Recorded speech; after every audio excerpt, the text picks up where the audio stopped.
Hello friends, welcome to my channel. দেশ এবং দেশের বাইরে থেকে যারা আজকে আমার ভিডিওটি কন্টিনিউ করেছেন প্রত্যেককেই gardener tips with Kamal YouTube চ্যানেলে স্বাগতম। ছাদ বাগানে গাছ ভালো রাখা, গাছের শাখা পোশাখা বৃদ্ধি, গাছের পাতা সবুজ এবং ডালপালা বৃদ্ধির জন্য দরকার প্রচুর পরিমাণ নাইট্রোজেন।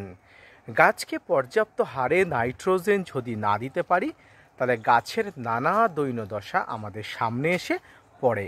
সেই জন্য আমরা বিভিন্ন ধরনের নাইট্রোজেনের উৎস, সেটি জৈব বা রাসায়নিক যে কোনো প্রকার উৎস থেকে গাছকে কিন্তু নাইট্রোজেন প্রয়োগ করে থাকি। আজকের ভিডিওর আলোচনার বিষয়বস্তু হলো দুই ধরনের নাইট্রোজেন, অর্থাৎ রাসায়নিক এবং জৈব। এই দুই প্রকার নাইট্রোজেনের মধ্যে কোন প্রকার নাইট্রোজেনটি বেশি কার্যকারী, যেটি সঙ্গে সঙ্গে গাছের কাজ করে, কোন প্রকার নাইট্রোজেনের বেশি ব্যবহারে গাছের ক্ষতি হয়, কোনটির ব্যবহারে গাছের কোনো এফেক্ট পড়ে না। আসুন তাই নিয়ে থাকছে আজকের বিস্তারিত আলোচনা। না স্কিপ করে কন্টিনিউ করুন।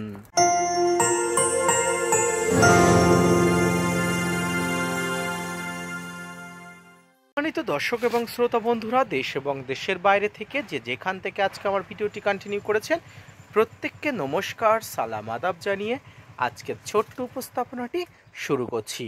নাইট্রোজেন অর্থাৎ গাছের বৃদ্ধি হওয়ার জন্য, গাছের বড় হওয়ার জন্য, ডালপালা বৃদ্ধির জন্য দরকার একটি প্রয়োজনীয় উপাদান। এই নাইট্রোজেন যদি গাছে সঠিকভাবে না দেওয়া যায় তাহলে গাছের নানা দৈন্যদশা দেখা যায়। তার মধ্যে অন্যতম হলো গাছের বৃদ্ধি কমে যায়, গাছের পাতা ফ্যাকাশে হয়ে যায়, এই ধরনের সমস্যা দেখা যায়। সেই জন্য আমরা নানা প্রকার উৎস ব্যবহার করি। এর মধ্যে অন্যতম একটি উৎস হলো রাসায়নিক নাইট্রোজেন, যেটাকে আমরা ইউরিয়া নামে চিনি। এই ইউরিয়া ছাদ বাগান থেকে শুরু করে মাঠ বাগানে চাষিদের কাছে অত্যন্ত প্রিয় বা জনপ্রিয় হিসাবে আমরা ব্যাখ্যা দিতে পারি।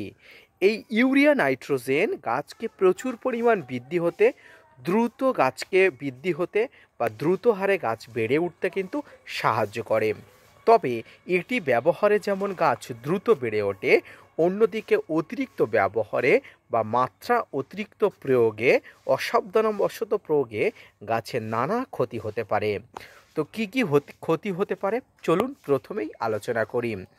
ইউরিয়া অতিরিক্ত প্রয়োগে গাছের কিন্তু অনেক সময় সমস্যা হতে পারে, গাছের শিকড় এফেক্ট হতে পারে। এছাড়া ইউরিয়ার যে দানাগুলো গাছের পাতাতে যদি জমে যায়, গাছের পাতাতে যদি অতিরিক্ত লেগে থাকে, সেক্ষেত্রে গাছের পাতা পোড়াজনিত সমস্যা হতে পারে। কারণ প্রত্যেকটি রাসায়নিক পদার্থের আলাদা আলাদা এফেক্ট আছে। এক্ষেত্রে রাসায়নিক ইউরিয়ারও কিন্তু আলাদা এফেক্ট থাকে। তাই এই রাসায়নিক ইউরিয়া প্রয়োগ করার আগে অত্যন্ত সাবধানতাবশত কিন্তু আপনাকে এই ইউরিয়াটি প্রয়োগ করা উচিত। আপনার যে কোনো গাছের বৃদ্ধি যদি না হয়, দীর্ঘদিন যাবৎ যদি গাছের বৃদ্ধি না হয়, গাছের পাতাগুলো যদি ফ্যাকাশে হয়ে যায় বা এই ধরনের সবুজাভ ডিপ সবুজ যদি না থাকে, তাহলে আমি আপনাকে বলবো ইউরিয়া সার প্রয়োগ করতে পারেন। যারা ইউরিয়া সার রাসায়নিকভাবে প্রয়োগ করতে চান না তারা কি করবেন একটু পরেই বলছি। তার আগে বলি, ছোট্ট গাছকে দ্রুত হারে বড় করে তোলার জন্য এটি দুইভাবে প্রয়োগ করা যায়। একটিভাবে হলো সরাসরি গাছের গোড়াতে 2-4টি দানা দিয়ে দিতে পারেন। অপর হলো একটি জলের পাত্র নিয়ে, অল্প পরিমাণ জল নিয়ে সেখানে কিছু ইউরিয়া নিয়ে কয়েক মিনিট এটাকে গুলে দিলে জলের সঙ্গে পুরো গুলে যাবে। সেই জলটা কিন্তু গাছের গোড়াতে আপনি দিতে পারেন। যে কোনো গাছের গোড়াতে কিন্তু এই ইউরিয়া সার দেওয়া যায়, তবে মাত্রা অতিরিক্ত দিলে গাছের ক্ষতি হতে পারে। এবার বলি, যারা এই রাসায়নিক ইউরিয়া প্রয়োগ করতে চান না, যারা রাসায়নিক ইউরিয়াকে একদম বর্জন করতে চান, তারা কি করবেন? তারা যেটা করবেন সেটা হলো বিভিন্ন ধরনের কম্পোস্ট, যেমন কাউডান কম্পোস্ট, ভার্মি কম্পোস্ট, লিপমোট কম্পোস্ট, এই কম্পোস্টগুলোতে প্রচুর পরিমাণ ইউরিয়া থাকে। এছাড়াও বিভিন্ন খোল জাতীয় পদার্থ, সর্ষের খোল, বাদাম খোল, নিম খোল, এই খোল জাতীয় পদার্থ প্রচুর পরিমাণ নাইট্রোজেন থাকে। অ্যাজ ইউ উইশ আপনি এই ধরনের পদার্থগুলোও কিন্তু ইউরিয়ার পরিবর্তে প্রয়োগ করতে পারেন। আপনি যদি ওই যে কম্পোস্ট সারগুলো বা বিভিন্ন ধরনের জৈব সারগুলো যদি প্রয়োগ করেন, তাহলে কিন্তু এই ইউরিয়া সার গাছের গোড়াতে দেওয়ার একদমই কোনো দরকার নেই। আর যদি আপনি ওইগুলো বর্জন করতে পারেন তাহলে কিন্তু এইগুলো দিতে হবে। অর্থাৎ গাছের গোড়াতে যদি আপনি দিতে চান তাহলে আপনি এই যে কম্পোস্ট বলুন বা এই যে রাসায়নিক ইউরিয়া বলুন, যে কোনো একটাকে আপনাকে সিলেক্ট করতে হবে।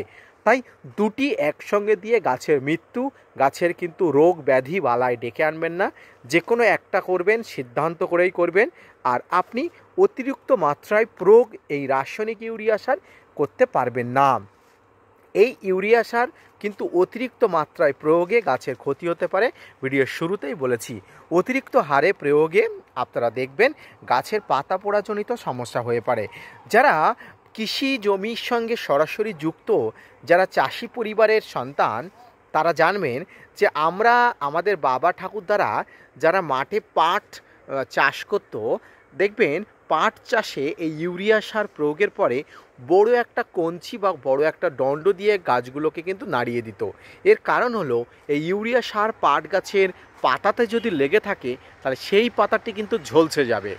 এই জন্য এই ইউরিয়াটি অতিরিক্ত প্রয়োগ করা একদম যাবে না।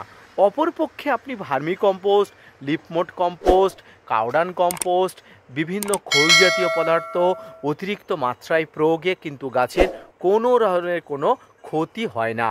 তাই এটি প্রয়োগ করা কিন্তু অত্যন্ত নিরাপদ। অর্থাৎ যে এই যে কম্পোস্ট সারগুলো বা এই যে অর্গানিক ফার্টিলাইজারগুলো যেগুলো ইউরিয়া সোর্স, সেগুলো কিন্তু প্রয়োগ করা কিন্তু একদম কোনো বিপদমুক্ত। এগুলো রাসায়নিক সারের থেকে একদম বিভিন্নভাবেই তৈরি করা হয় বা বিভিন্নভাবে উৎস হয়, যেখানে কিন্তু ওভারডোজে গাছের কোনো ক্ষতি হয় না। আজকের ভিডিওটি এই পর্যন্ত। আশা করি রাসায়নিক ইউরিয়া এবং জৈব ইউরিয়া অর্থাৎ জৈব নাইট্রোজেনের উৎস বুঝতে পেরেছেন। আপনি যদি বুঝতে পারেন, যদি আমি বোঝাতে পেরেছি বলে আপনার মনে হয়, যদি আপনি স্যাটিসফাইড হয়েছেন, তো আপনি আজকের আমার ভিডিওটি লাইক করবেন, ভিডিওটি শেয়ার করবেন এবং চ্যানেলটি সাবস্ক্রাইব করে পাশে থাকা বেল আইকনটি বাজিয়ে দিয়ে আমার চ্যানেলের স্থায়ী সঙ্গী হয়ে যাবেন। ধন্যবাদ।